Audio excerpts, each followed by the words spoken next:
It's Will Shannon. It's getting a little bit late at night, so I just wanted to record a very quick video to you before I go eat my dinner. And I haven't eaten all day, which is not a very good example, but I've been very, very, very busy doing things and helping some people and things. But you know, most athletes like they have to eat every 4 or 5 hours. You can go without food for 30 days. So I think, you know, not having lunch is not going to. But I want to eat. But I want to tell you the importance of breathing through your nose. You must learn to breathe through your nose. If you can't breathe through your nose, run off to a dentist and get one of these things. My girlfriend would yell at me if she saw me doing this on the camera.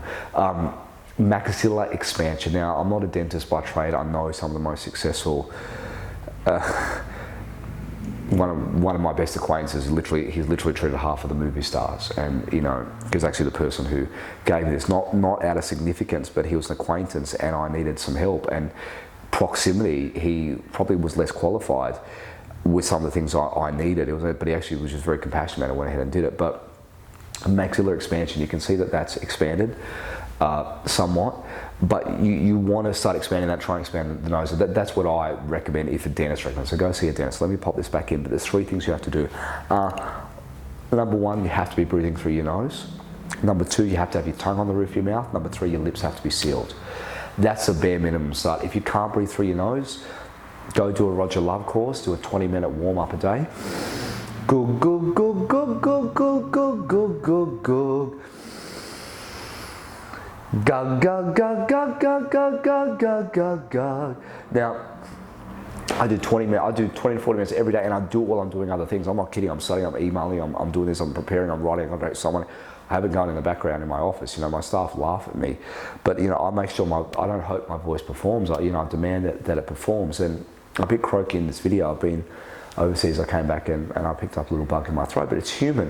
You know, I'm not someone who's going to say I'm never sick. I'm here to tell you I'm mostly never sick. I'm rarely sick, but when it comes up, I still work, I handle it, and I move on. And I want you to be the same. I'm not going to not see you just because I'm the best. How do you feel? You go to your friend's house and they don't want to see you because the best China, they don't look great, they avoid you. You know, you want to be raw. When you rawness creates a connection with another human being. So that would be my advice to you. A dear friend of mine is doing an online etiquette course for William, for women, which I highly recommend you check out. Beautiful human being. But we'll talk about that on another tape. But anyway, look, that would be a really, really good start. But nose breathe, tongue on the roof, lips up, and if you can't, you have to give up smoking, in my opinion. You have to give up dairy, in my opinion. You have to do what I give clients, that herbal cream every night. I rub it like a butter. In there, I teach them to do I teach them to do tongue exercises. I teach them to restore this balance. If you're a mouth breather, I agree with some of the most famous dentists I've met, well-known, I don't want to use the word famous, professional and successful dentists, that airways are king. Airways are absolutely king. And you don't want to be blocked up, and you want to deal with that. So respect anybody that's trying, respect anyone that's busting their gut off to do something. I really respect you to get out there and bust your gut, but you want to get your airways better. And if you can't sleep at night, I've got a cheap oxygen machine from China. I'll probably start selling them. They're probably at pinnacleclinic.com. You can check it out. If not, email me, comment, I'll try and get you one.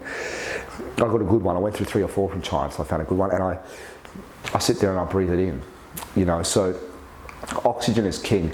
Now, my dear friend, who I won't use his name, who's the well-known dentist who was helping me, and he's in a good part of Sydney. It's just sort of LA or some of these where you see some of these people, because that's where some of the successful people seem to go. But forget about that for now. He taught me. He said, Will, he was building an oxygen room in his house. Just amazing human being, very successful and very thoughtful. I said, a room in your house? He said, yeah. He said, and I verified the internet. It's true. He said, there's a theory out there that the air used to be 35% oxygen. Will, he says 19-something%. He said the theories of oxygen are down to 10 to 12% in some cities. I Googled, I was like, wow, 10% oxygen. You wonder why you feel fatigued all the time, and you're trying to build people up with Withania all the damn time. People come in my clinic, they're amazed. I teach them how to breathe, and I squirt herbs on their tongue, and I do this, I breathe, and I move them, and I correct their posture, and get them started, and we set outcomes, and services, because I want people to walk out of my office feeling profoundly different. I mean, they walk out, their heads turn around, and they're doing things. And I love chiropractors, they're beautiful people, but I don't like the reliance. I love giving people some exercises they can do as well. So, love and God bless you, as I've probably said 1,000 times on this tape. I think this was called, I have to listen to it back for on YouTube, Why I Hate Tapping. I hope there's some wisdom. I'm trying to share some of the best of what I've learned completely free. I really hope it helps you. If it helps you, please go out there and apply it. I really do care. I really do try to be like a polymath. You know, lately I've been reading books. You know, I started reading again. I hadn't read good in a year or two. And I was buying books on Amazon from the 1800s. Charles Darwin, Herbert Spencer, Voltaire, Nietzsche, some of the most famous thinkers in the history of the planet, audio books. Will Durant, who actually Ty Lopez introduced me to, who was The History of Civilization, the greatest thinkers. He thought the greatest thinker was Confucius, partly because he came up with the silver rule. Don't do to other people what you wouldn't have them do to you, as opposed to Jesus, the golden rule. Do to others like you want to be done to you. So sort of NLP would say moving towards or moving away, you know. Freud would say, you know, pain or pleasure, you know. And, you know, pain and pleasure is really there. Richard Bandler taught me to drive behaviour. You know, how do you choose? But also, I also really believe in my heart and soul that there's human needs. There's a nature in human being that makes us desire us, and we will have short-term pain for long-term pleasure. And the biggest rule of success I could ever give you is set your outcome and be willing to crawl through the mud a bit. And you can honestly be or do or have anything you want. I really believe that. But you got to want it. Not everybody wants to be a millionaire. Not everybody wants to help with that. You know, sometimes it's just writing the best book or being the best person. Go out there and do it. I hope you subscribe to YouTube. I hope you go to my site, willshannon.com. Happy to schedule a complimentary appointment with you, but I'd love to reach and connect with you more. Will Shannon out.